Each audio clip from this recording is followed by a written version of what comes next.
తాకట్లో ఉన్న బంగారాన్ని విడిపించలేక వడ్డీల మీద వడ్డీలు కడుతూ ఇబ్బంది పడుతున్నారా? అయితే ఇప్పుడే సంప్రదించండి శివ గోల్డ్ కంపెనీ. మీ నమ్మకానికి మా హామీ శివ గోల్డ్ కంపెనీ. పశ్చిమ బెంగాల్లో సువేందు అధికారి నేతృత్వంలోని బీజేపీ ప్రభుత్వం నేడు అసెంబ్లీలో ఉమ్మడి పౌర స్మృతి బిల్లును ప్రవేశపెట్టే అవకాశం ఉంది. మతం కులంతో సంబంధం లేకుండా వివాహం, విడాకులు, వారసత్వం, దత్తత వంటి విషయాల్లో అందరికీ ఒకే చట్టం వర్తించేలా ఈ బిల్లును రూపొందించారు. దీనిపై ప్రతిపక్ష తృణమూల్ కాంగ్రెస్ తీవ్ర ఆగ్రహం వ్యక్తం చేస్తోంది. బిల్లుకు వ్యతిరేకంగా అసెంబ్లీ లోపల వెలుపల పోరాడతామని మాజీ సీఎం మమతా బెనర్జీ తెలిపారు. పశ్చిమ బెంగాల్లో టీఎంసీ 15 ఏళ్ల సుదీర్ఘ పాలనకు ముగింపు పలికి అధికారంలోకి వచ్చిన బీజేపీ ఎన్నికల్లో ఇచ్చిన కీలక హామీని నెరవేర్చేందుకు సిద్దమైంది. నేడు అసెంబ్లీలో ఉమ్మడి పౌరస్మృతి బిల్లును ప్రవేశపెట్టే అవకాశం ఉంది. మతంతో సంబంధం లేకుండా చట్టం ముందు అందరూ సమానులే అన్న సూత్రాన్ని అనుసరించి ఈ బిల్లును రూపొందించినట్లు బెంగాల్ ప్రభుత్వం తెలిపింది.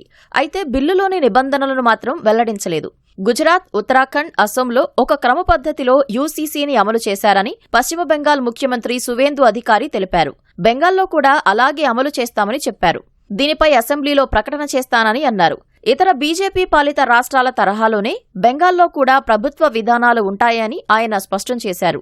ఈ బిల్లుపై వస్తున్న విమర్శలు, భయాందోళనలను తొలగించేందుకు పశ్చిమ బెంగాల్ బీజేపీ అధ్యక్షుడు సమీక్ భట్టాచార్య సోషల్ మీడియా వేదికగా కీలక ప్రకటన చేశారు.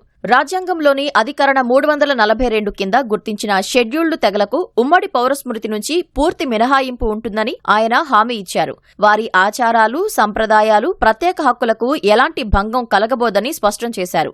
సంతాన నియంత్రణకు సంబంధించిన నిబంధనలు బిల్లులో లేవని వెల్లడించారు. ఈ అంశంలో కొందరు కావాలనే తప్పుడు ప్రచారం చేస్తున్నారని ఆయన మండిపడ్డారు.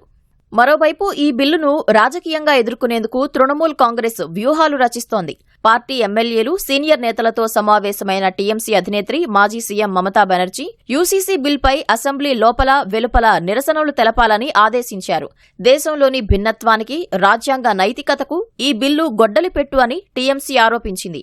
ఈ బిల్లును ఒక రాజకీయ అస్త్రంగా వాడుకునేందుకు బీజేపీ ప్రయత్నిస్తోందని విమర్శించింది.